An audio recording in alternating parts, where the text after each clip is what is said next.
श्री पांडुरंगाष्टकम्। श्री गणेशाय नमः।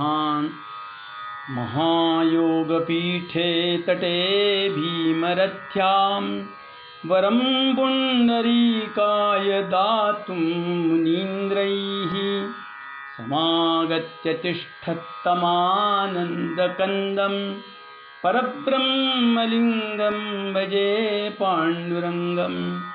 तडिद्वाससं नीलमेघावभासं रमामञ्जिरं सुन्दरं चित्प्रकाशं भरन्त्विष्टिकायां समन्यस्तपादं परब्रह्मलिङ्गं भजे पाण्डुरङ्गम्। प्रमाणं भवाब्धेरिदं मामकानां नितम्बः कराभ्यां धृतो येन तस्मान् धातुर्वसत्यै धृतो नाभिकोशः परब्रह्मलिङ्गं भजे पाण्डुरङ्गम्। स्फुरत्कौस्तुभालङ्कृतं कण्ठदेशे श्रियाजुष्टकेयूरकं श्रीनिवासं शिवं शान्तमीड्यं वरं लोकपालं परब्रह्मरूपं भजे पाण्डुरङ्गम्।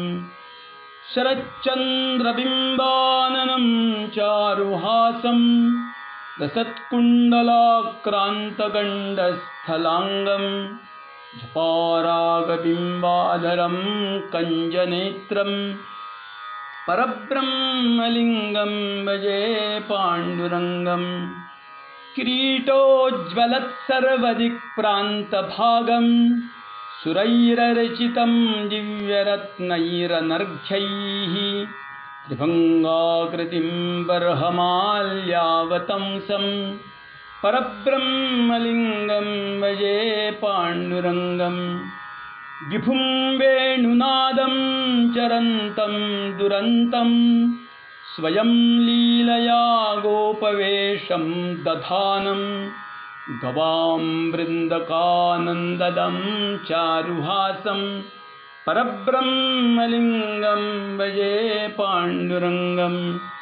अजं रुक्मिणीप्राणसञ्जीवनन्तं परन्धाम कैवल्यमेकं तुरीयं प्रसन्नं प्रसन्नार्तिहं देवदेवं परब्रह्मलिङ्गं भजे पाण्डुरङ्गम्। स्तवं पाण्डुरङ्गस्य वै पुण्यदन्तं पठन्त्येकचित्तेन भक्त्या च नित्यं भवाम्भोनिधिं तेऽपि तीर्थवान्तकाले हरेरालयं शाश्वतं प्राप्नुवन्ति। हरेरालयं शाश्वतं प्राप्नुवन्ति। आपल्या दिग्विजय यात्रेच्या निमित्ताने आद्य शंकराचार्य पंढरपुरात आले होते.